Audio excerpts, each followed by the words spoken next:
Sa nakaraang bahagi ng kwentong ito ay nalagay si Adlet bilang pangunahing salarin sa pag-activate ng barrier at itinuring na peke o impostor. Ngunit nang maglaban sila ni Hans ay napatunayan niya dito na hindi siya ang impostor at naisip na din niya ang posibleng ginawang plano ng impostor para malinlang silang lahat. Kung hindi mo pa napapanood ang una at pangalawang bahagi ng kwentong ito ay inaanyayahan kitang panoorin muna ito para masabayan mo ang kwento. Pagkatapos umanong maituro na ni Lauren sa kanila kung paano i-activate ang barrier ay ginamit naman ng mga ito ang mga halimaw para mapilitan silang pumasok sa templo. Dagdag pa ni Adlet na hinintay lang umano ng mga ito na buksan niya ang templo at katapos ay papalibutan na nila ng hamog ang kagubatan na nakapaligid sa templo. Para kunwaring activated na ang barrier at magmukhang tumakas lang kaagad ang gumawa nito. Pero ang totoo ay sa mga oras na ito ay hindi pa umano activated ang barrier at normal na hamog lang ang nakita nila. At habang sinusubukan nila isa-isa na i-deactivate ang barrier ay dito na nagkaroon ng pagkakataon ang impostor na i-activate ang barrier. Hanggang sa punto umanong mapagbintangan na siya at dito na nakumpleto ang plano ng impostor. Ngunit ayon kay Flamey ay may kulang sa mga sinabi ni Adlet na siyang importante. Hindi umano basta-basta mapapalibutan ng hamog ang buong kagubatan ng ganon kabilis kahit pa ang saint na gumawa ng barrier na ito na ang fog saint na si Yuspa ang lilikha ng hamog. Kakailanganin pa muna ng 15 minuto bago mapuno ng hamog ang buong kagubatan. Ngunit ang nangyari ay kaagad na palibutan ng hamog ang kagubatan sa isang iglap lang. Pinakita ni Flamey kay Adlet ang mga nakabaon na may kapangyarihan umano ng phantasmal barrier at nakakalat din ito sa buong kagubatan para mabilis na kumalat ang hamog sakaling i-activate ito. Para naman kay Adlet ay baka may iba pang gumawa ng barrier sa lugar. Sinagot ito ni Flamey na imposible umanong maglagay ng iba pang barrier sa lugar dahil isang barrier lang ang pwedeng ilagay sa iisang lugar at madi-disable naman ang isa kung pagsasabayin ang dalawang barrier. At imposible din umano na palabasin ng hamog na walang kapangyarihan ng phantasmal barrier. Dahil dito ay nakikita ni Flamey na imposible ang mga sinabi ni Adlet na siya ding naiisip ni Mora matapos marinig ang mga sinabi ni Hans. Dagdag pa ni Mora na plano umano ni Adlet na makuha ang kanilang loob at sa huli ay mag-away-away sila.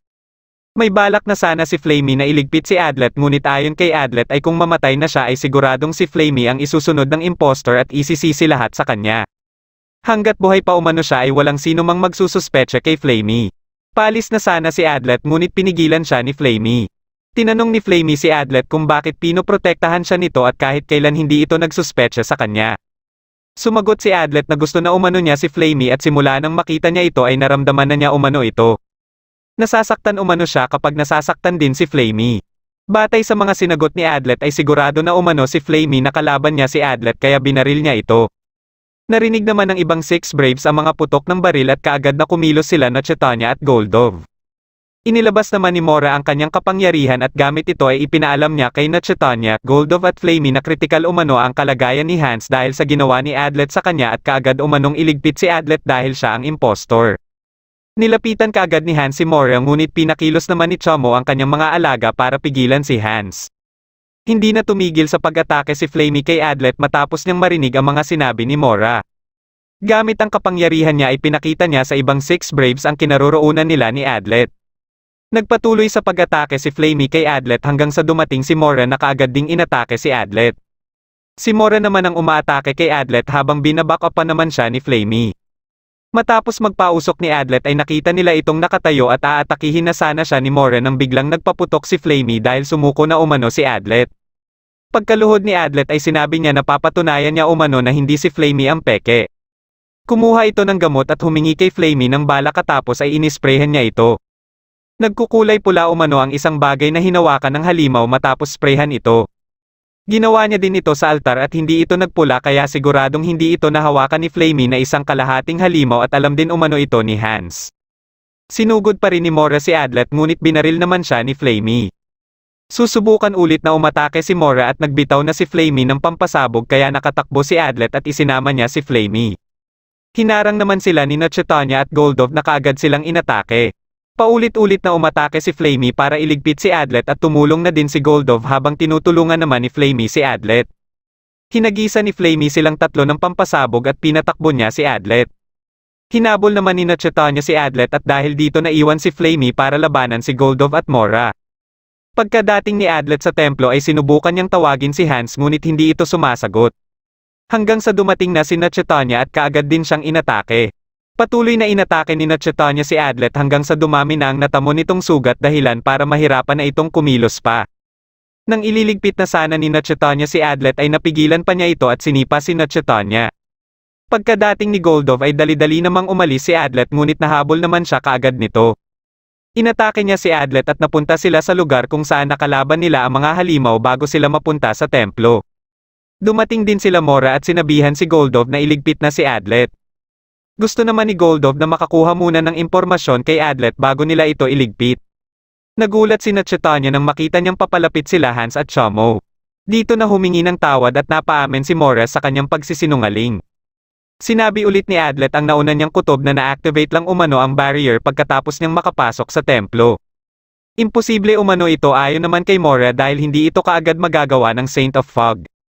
Ayon naman kay Adlet ay may isang saint umano ang may kakayahan para makapalabas kaagad ng hamog. Ngunit hindi niya ito direkta na papalabas gamit mismo ang kapangyarihan niya kundi sinasamahan din ito ng siyensya. Ipinaliwanag ni Adlet kung paano nabubuo ang normal na hamog. Kung mataas umano ang temperatura ng lugar ay mas maraming water vapor ang mamumuo. Dahil na rin malapit ito sa dagat kaya mataas palagi ang humidity dito. Kaya kung sakaling bumagsak bigla ang temperatura ay siguradong magkakaroon kaagad ng hamog. Napatanong si Mora kung paano mapapabagsak bigla ang temperatura na kahit ang Saint of Ice o Snow ay kailangan pa gumawa ng barrier para magawa ito. Ayon naman kay Adlet na hindi naman kailangan pabagsakin ang temperatura kundi pataasin muna ito at ang saint na makakagawa nito ay ang Saint of Sun na si Riera na isang buwan nang nawawala.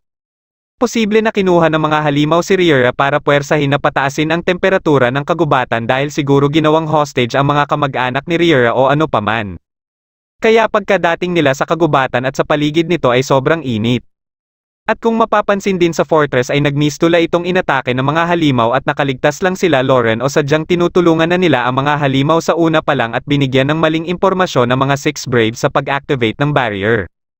Ginamit ng impostor ang mga halimaw para mapapunta sila sa templo at nang mapasabog na niya umano ito ay nagsilbi itong hudyat para iligpit ang Saint of Sun o si Riera at sa pagkawala ng kanyang kapangyarihan ay kaagad na bumagsak ang temperatura ng kagubatan kaya nang hahabulin na niya ang halimaw ay nabuo na ang hamog at nalinlang na silang lahat sa pag-aakalang activated na ang barrier sa mga oras na ito. Nang magtagumpay na ang impostor na i-activate ang barrier ay hinihintay na lang nito mapagbintangan siya at iligpit bilang impostor.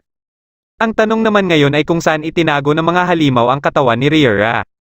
Nahanap naman ito ni Hans at kinumpirma din ito ni Mora na ito nga si Riera. Dahil dito ay natanggap na ni Mora na hindi si Adlet ang impostor at bigla namang napahiga si Adlet. Sinabi naman ni Adlet na si Mora ang impostor sa kanila dahil ito lang umano ang may mga ginawang kaina-hinala. Ngunit ayon naman kay Chomo ay hindi umano si Mora ang impostor. Pinakita niya ang mga nakita nila ni Hans nang hukayin nila ang templo. Meron umano ditong malaking kahon na pinagtaguan ng stone tablets at ng espada. Ayon naman kay Hans kapareho umano ng isang stone tablet ang nasa altar pati na rin ang espada. Dagdag pa nito na nakasulat naman sa isang stone tablet kung paano i-deactivate at i-reactivate ang barrier. Para ma-reactivate ang barrier ay kailangan tanggalin ang espada at basagin ang stone tablet. Ang tanong ngayon ay kung sino naman ang nagbasag ng stone tablet. Dito na naalala ni Adlet at Flamey ang ginawang pagbasag ni Nachetanya sa stone tablet. Kaagad na pamwesto si Goldov sa harap ni Nachetanya matapos sabihin ni Flamey ang pangalan ni Nachetanya. Nag-isip-isip si Adlet kung paano napunta kay Nachetanya ang pagiging impostor. At dito ay naisip niya na kailangan gumawa ng paraan ang impostor para siya makapunta sa templo at mahulog sa patibong nito na siya namang ginawa ni Nachetanya sa kanya. Dito na napaamin si Nachetanya na siya ang impostor sa kanila. Akala niya umano ay madali lang niyang mauuto si Adlet at madali niya din itong maliligpit kaya ito ang unang pinunteriya niya. Wala naman umano siyang galit sa Six Braves at gusto niya lang magkaroon ng kapayapaan sa pagitan ng Demon God, mga halimaw at mga tao. Para magawa ito ay kailangan niyang buhayin ang Demon God at iligpit ang Six Braves. Nakiusap si Nachetanya na kung pwede sumuko na lang ang Six Braves at siya na lang ang bahala sa Demon God at hindi din niya hahayaan ito na wasakin ang mundo ng mga tao. Dagdag pa niya na 500,000 lang naman umano ang magiging biktima sa mga plano niya na ikinagulat naman nilang lahat. Dito na sinabi ni Adlet na iligpit si Nachetanya na kaagad nila itong sinugod ng sabay-sabay ngunit naging parang putik ito at naglaho at may mga sinasabi sa kanila. Sinundan nila Hans ang boses nito habang nanghina ulit si Adlet at nawalan ng malay. Pagkagising niya ay nasa loob na siya ng templo kasama sila Mora at Hans. Ayon kay Hans ay wala na umano ang barrier at sina Chaitanya din ang nagsira dito katapos ay tumakas din kagad. Pagkalabas niya ng templo ay nakita niya dito si Goldov na nagmumukmok. Pinuntahan ni Adlet si Flamey at pagkabalik nila sa templo ay dumating naman si Rolonia na isang Saint of Blood at kakilala ni Adlet. Nang pinakita niya ang kanyang marka bilang isa na naman sa Six Braves ay nagulat silang lahat dahil may isa na naman silang tutukuyin na impostor. Dumating din ang hari ng Gwenbeer na si Doltem dahil nalaman niya umano ang pagka-activate ng barrier. Dagdag pa nito na ayon sa kanyang nakalap na impormasyon ay papunta na dito ang lahat ng halimaw na nagkalat sa kontinente. Nakiusap si Adlet sa hari na i-reactivate ang barrier at protektahan ito hanggang sa matalo umano nila ang Demon God. Sa pangunguna ni Adlet ay nagtungo na sila sa kinaroroonan ng Demon God para kalabanin ito at pati na rin tukuyin at talunin ang impostor sa kanila. Sana ay nagustuhan mo ang kwento nating ito at maraming salamat din sa panonood.